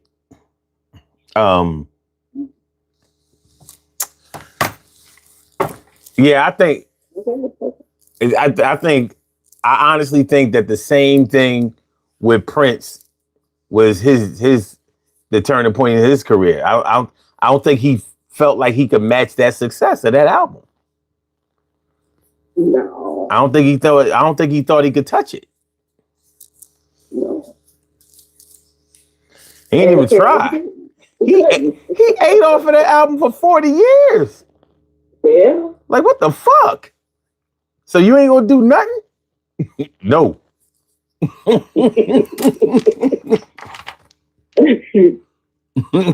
JJ said, damn, dog, we hating on Jim. Listen, you see some consistencies, dog. Don't get mad at me. I mean, you see the consistencies. You know what I'm saying? Yeah. You know what? How about, I got another one. Motherfucking Lauryn Hill. What was the turning point in her career? Was the turning point in her career, Kim? Wait a minute, I got my phone. We know it's the Fugees, that whole Fuji thing. Oh, shit. You got to get it together. You got to get it together.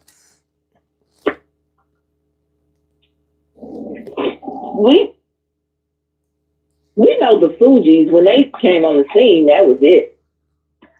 I think that was her revolution right there.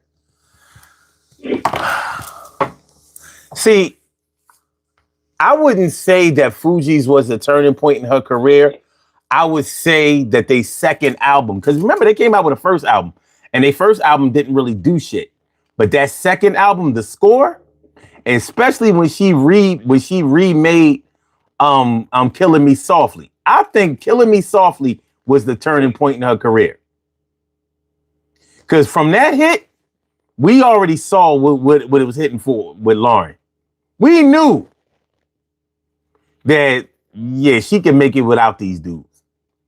Because who the fuck else did you want to hear in the Fugees?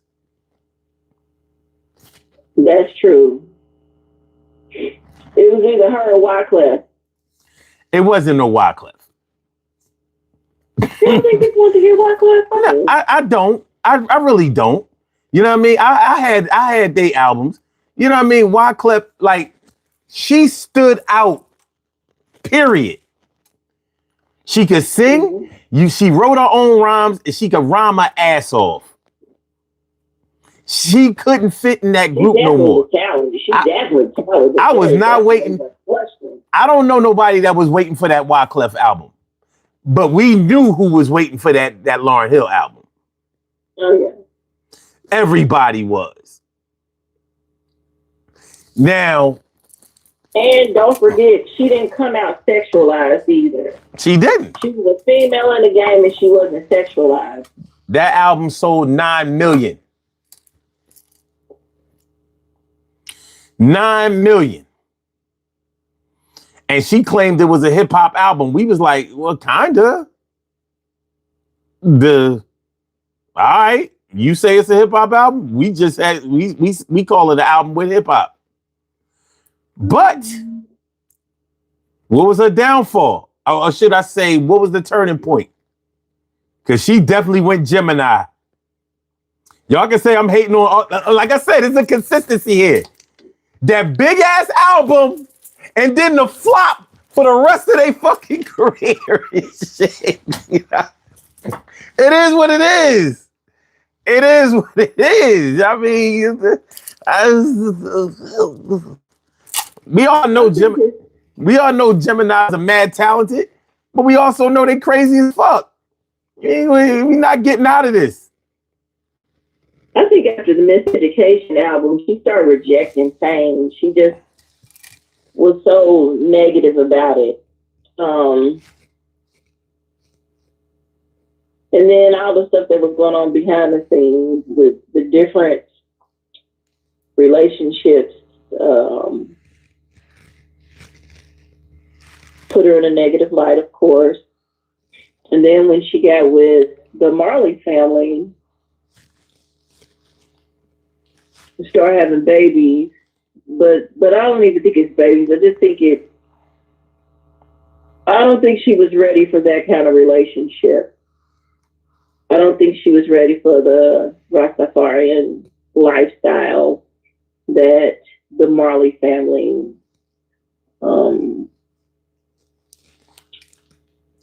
went by. And I think it also was that whole behind the scenes, private, in the dark thing with Wyclef. And then rejecting Fame. A lot of people were offended that she rejected Fame because they felt like, well, it's the fame that got you here. It's those fans who made you popular. Now you're talking bad against Heaven Infancy. So I don't know if she rejected Fame. A lot of people think that when she had her first son, Zion, might have been the turning point in her career because, you know, there's a good chance that she valued her family over her career. She did reject Fame. She said it. Of course, I can't verbatim quote it, but she did say a lot of negative stuff about Fame in the industry and what Fame gets for you. Yeah, maybe I just don't accept that because I'm like, you already had the fame and you was basking in it, and then all of a sudden you reject it. You reject it after you get it at the pinnacle. Like that's when you reject it. Well, she had a lawsuit. You remember she had lawsuits over credits for her songwriting. Okay. Mm-hmm. Is that connected to Fame, or is that connected to business? I think the two walked hand in hand. She had industry pressures to change some stuff about herself. You know, I don't know. They wanted her to girly it up a little more or whore it up. And listen, she wasn't willing to do that. She sold 9 million records. She could do whatever the fuck she wanted to do. Yeah, but the industry never felt like that. You know, at that time, of course, now people do what they want, but back then it was no. There's no excuse for back then because people was doing whatever they wanted to back then. Remember, she came out with that album in 1998. At the same time, Master P had the biggest selling rap label with No Limit. He's a man. He could do what he wants. Women couldn't. If you sell 9 million records, you can do whatever the fuck you want to. Nobody can direct. Not only that, that was her first solo album, not her first album. So she already had the score, which outsold everybody first. So she proved that she could do it in a group and she could do it by herself. There ain't an industry exec that was going to tell Lauren that she had to change to what they think after she already did what she wanted to do and sold 9 million. If she would have sold 2 million, they wouldn't have told her what she should do or what she could do. You have total creative freedom when you sell that much. What the fuck are they going to tell you? Tell me what y'all know. If y'all know so much, show me your artists.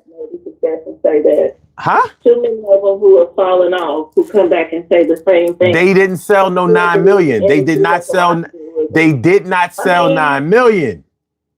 There's a difference. I know what I'm saying. I stick to it. I still believe it has something to do with the pocket at the end of the day. It does. It's made a break back then, and they still had a way to get into them rooms and say what they want to say and shift things the way they wanted to if you didn't follow. So I'm saying on that. Okay. So okay, hold on. If that's the case, then why did she come out with the next album, a double album, doing exactly only what she wanted to do?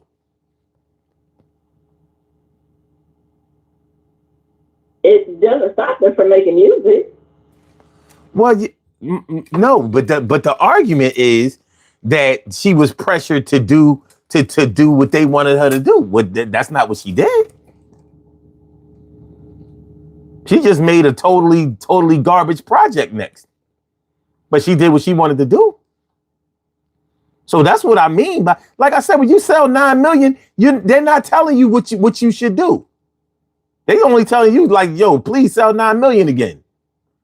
Yeah, I still believe she had pressures from the industry, and she was dealing with the tax stuff, the lawsuit stuff, and then didn't she get into some issues with tax stuff? I think all of those things. But that was way farther after she had already fallen off. You talking about 5, 6, 10 years down the line. I'm talking about. That's why I'm saying asking because I don't know the date. Well, look, like I said, the album that she came out, her first album was released in 1998, the summer of 1998. I remember like it was yesterday. That second follow-up bullshit came out in 2000. Yeah, I still think it's the fact that she rejected fame openly. She said words that didn't sit well with the audience. It didn't sit well with the fans, and they were upset about that. And then the industry wanted her to do a slight change, and she didn't want to do that. And then there were rumors out about her, and then she got involved with a lifestyle that I don't think she was ready for. So, and it's not necessarily her becoming a mom. It was just that lifestyle. I don't think she was in a good headspace for it. So that's what I think her downfall was. And you know. Okay. All right. So, who you got next? Oh, Britney Spears. Okay. What was the turning point that blew her up? That Hit Me Baby One More Time song. It came at the time when it hit them pop chart, and it's like overnight she became the face of the 90s teen pop kind of thing. And she was a brand. She was easy to endorse. She had tours. The paparazzi was all in her face all the time. Like, you couldn't get enough of Britney Spears. Now, I was never a Britney Spears fan because her music didn't do anything for me. I wasn't interested in it. She didn't say anything that meant anything to me, but she had this look that everybody liked. She had a sound that people liked. She was on those charts. She hit #1. She did a lot of stuff that fit for that era. But and then remember, she danced. She was involved in choreography. Was she a Disney kid? Let me think. Because I didn't. Not that I know of. Who am I thinking of that was a Disney kid? I don't know. Don't worry about it. In any case, she fit that time.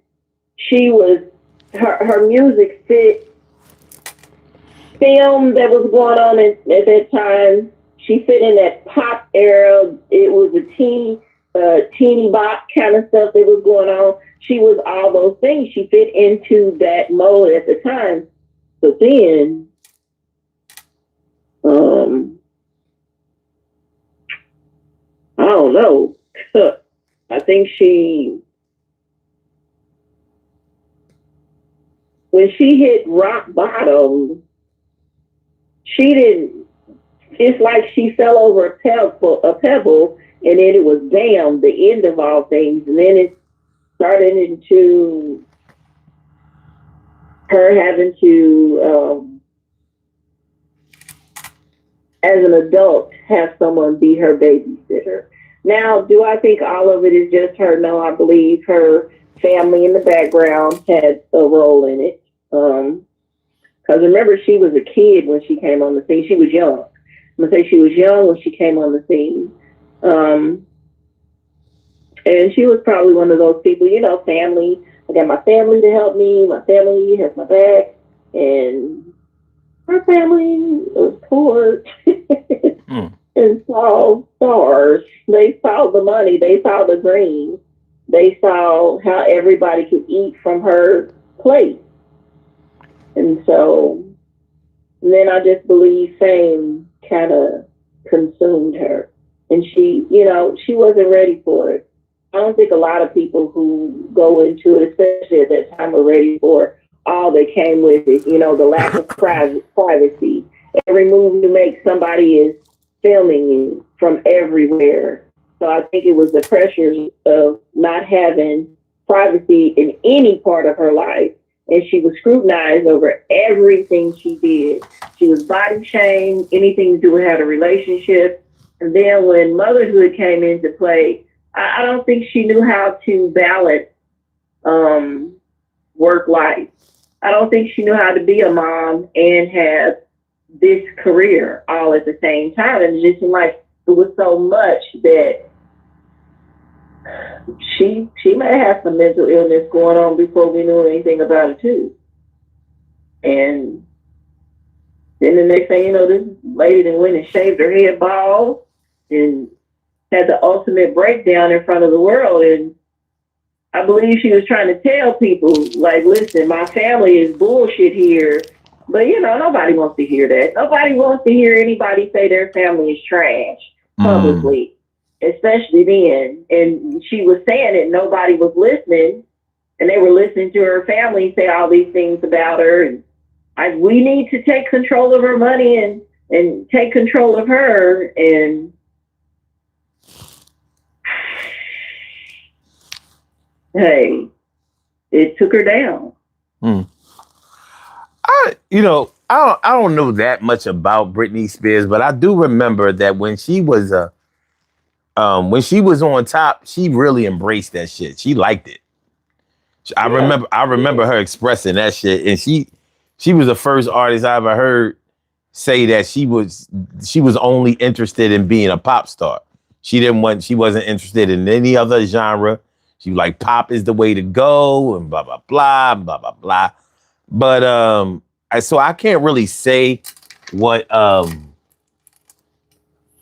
blew her up because I just wasn't a fan. But I remember some of the things that took her down. And remember, she was in like a love triangle with her baby father and that black chick. Oh yeah, Shar. Her name's Shar. Some shit like that. I think her name is Shar. Yeah. Yeah, that kind of stuff went on too. Excuse me, I forgot all about that. Yeah, I remember that shit, and this was around the time when she started going crazy. So, watch my mouth. I mean, look, she did. She started. I mean, a lot of these entertainers, they have their crazy time. Sometimes it's drug infused. Sometimes it's it's just it's their time. You know what I mean? Like you just set your clock by that shit. What's her name? Mariah Carey had a crazy moment. Fucking what's his name? We know Kanye had it. Martin Lawrence had his. Cat Williams had his. Richard Pryor had it. A lot of them. You know what I mean? You can connect the dots any kind of way you want, but the hardware is saying what it say. We can get to the evaluations later, but didn't Jay-Z and Beyonce have a song about that lifestyle? Like everybody's not ready for the lights or something. I know they had a song. I just can't remember it right now. I think it was them anyway, about fame and everybody's not ready for fame and the lifestyle that comes with that. I do believe that to be true. Everybody is not mentally ready for it. Everybody's not prepared for everything that comes with it, and they forget. You know, I see a lot of art, not a lot, but I see artists now who I just need it. Just because I'm a star doesn't mean you have to be all in my business. Well, they have a point. However, that's not how it works. And unfortunately, paparazzi, they have access everywhere. From the water to the sky, they can see what you're doing, and it's going to come out, or anything you do in public, it's going to come out. Like that whole issue right now going on with the Braxton. I think it's a sad situation. I don't watch the show, but I see clips. But it's like, damn, all of their business is out for the world. And they have the one sister who is just a fucking bomb. She just is. She is a bomb. And she does everything wrong in the public eye. And I don't think she was mentally ready for it. And she's proud to say she's taking antidepressants. And it's like, no, honey, that's not a flex at all. It just shows that you were not mentally fit for this lifestyle. And, you know, I think a lot of people aren't. A lot of people who get out there into the industry, acting, music, whichever one, that kind of fame is too much. Hell, you see, the dumbass who's the president, he wasn't ready for that. It came with that. It's made him a mental case. So I just don't think everybody is prepared for all that comes with that lifestyle, all that comes with the fame of being popular. It sounds good in the beginning. It looks good from the outside, but on the inside, I just can't imagine that it feels good, especially with somebody who does stuff that doesn't make sense. Or if you have a mental illness, or if you have family who is trying to drain the well. I don't know. We about to get on about here, but I don't, because I've been doing this shit for so long. My perspective on it is different. And my thing is this: in anything that you do, you have to remain mentally strong. You have to remain mentally and emotionally strong. And if you don't have people around you that can coach you in that way, or you too busy getting high and doing whatever it is that you do, that's one thing. But on the subject of this whole privacy thing, if you wasn't screaming for everybody to mind their business when you was on your way up, when you wasn't telling everybody, no, I want cameras on me. I don't want to talk about this. I don't want to put myself out there. If you wasn't doing that on your way up, don't try to get human when you start fucking up. And now you need you talking about respect your privacy. You should have told them to respect your privacy when you was getting money from that. Now you getting money from your demise, because it works the same way. You're going to get paid either way. But now you want to be respected as a person. Well, make them respect you as a person when you're on your way up, so it don't sound crazy when you tell them, to get out of your face, get the cameras out of your face. Well, how come I can't have a life to myself? You made yourself a public figure, and you was getting all the money and all of the fame just like you wanted it.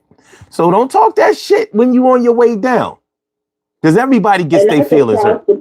That's across the board with everybody and everything. That's what I'm. That's what music industry. Not just I'm talking about the entire. I'm talking about the entire.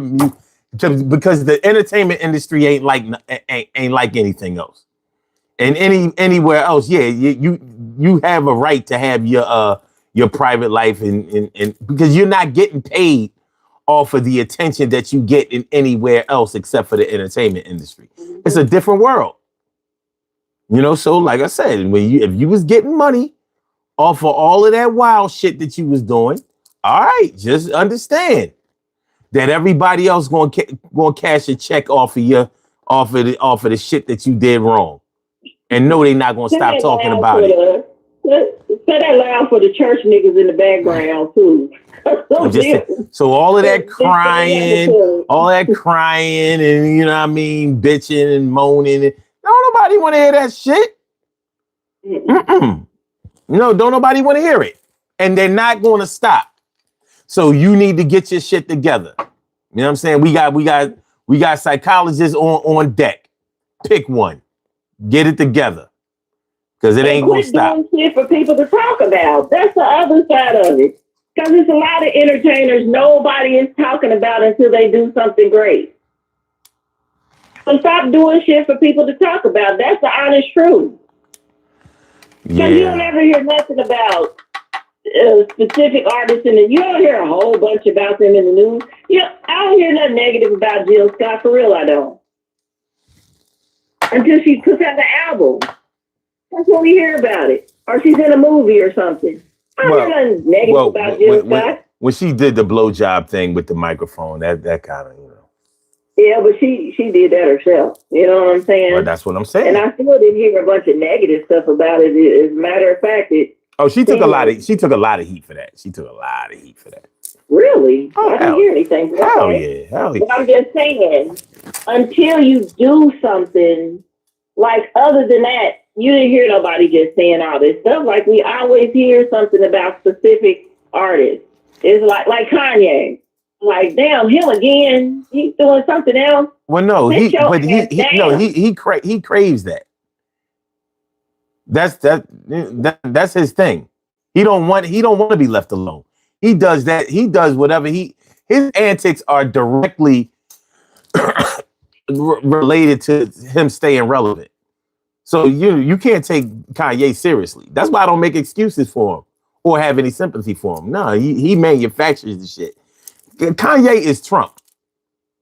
Real shit. He don't care whether the information that's being spread around about him is good or bad. As long as you talking about him.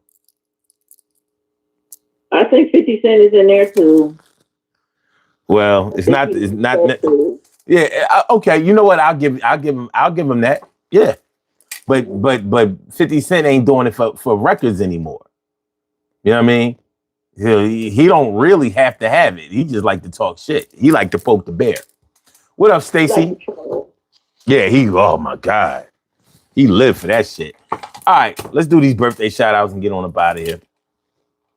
All right, everybody, peace. Have a good one. Stay safe. All the things.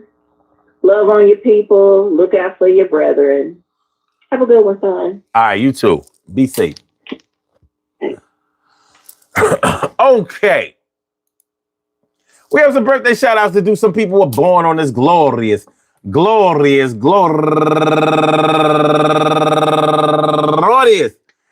November 7th, and they deserve to be acknowledged. So let's go about our business of acknowledging them and making them feel special because they are special because they are special because they are SPECIAL. They get the RESPECT. They are SPECIAL. They get the RESPECT. They are SPECIAL. They get the RESPECT. They get number one out the box, Barbara Sellers. Barbara Sellers, happy birthday to you. And also Yolanda Avant, Lornell Murphy, Joanne Cheek, Jessica B. Jessica, go get her. And she's raising money for Autism Speaks. And also Jesse James, Cheryl Miles, Kimberly Allen, Gail Cutter, Tanya Kunda, and last but not least, my man, go get her, Vince Costello. I want to say happy birthday to all of y'all. And I hope that today finds you all in good health, happiness, mind, body, soul, and spirit. And that goes out to each and every person out there born on this glorious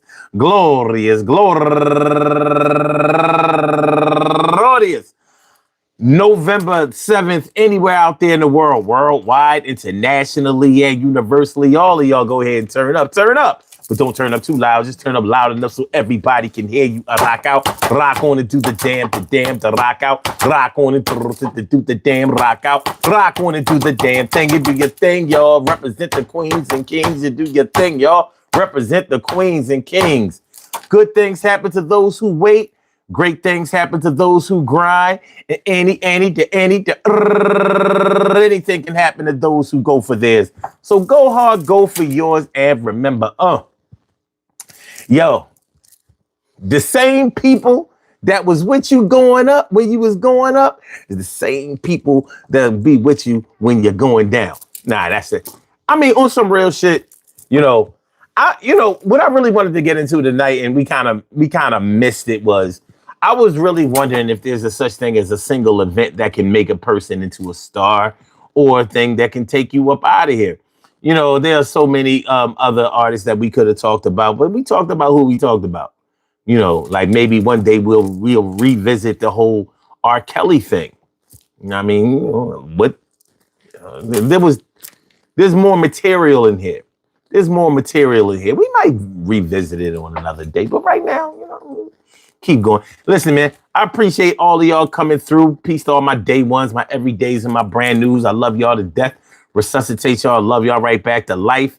We will be back tomorrow afternoon, which is actually today afternoon, 1:30 p.m. Eastern Standard Time, for another Urban Therapy with Sun show. So make sure y'all come on through. You know what I mean? We come on 1:30 p.m. on the weekends, Saturday and Sunday. So come on through. We're going to be talking about some good shit later on the day, tomorrow, however you look at it. I hope y'all enjoy listening to the show as much as I enjoyed broadcasting it. And for all y'all Geminis out there, you know what I mean? It's nothing personal. It's nothing personal. You know what I mean? It's nothing. It really ain't. It really ain't nothing personal. You know what I mean? Y'all know some of this shit is true, though. It's all good. Love is love. I want y'all to have a great night. Hit the like button, share the show, subscribe to the channel if you haven't subscribed to the channel yet. And we be back at you, man. Y'all be careful. If you're out right now, be safe getting home. If you're going out, yo. Peace.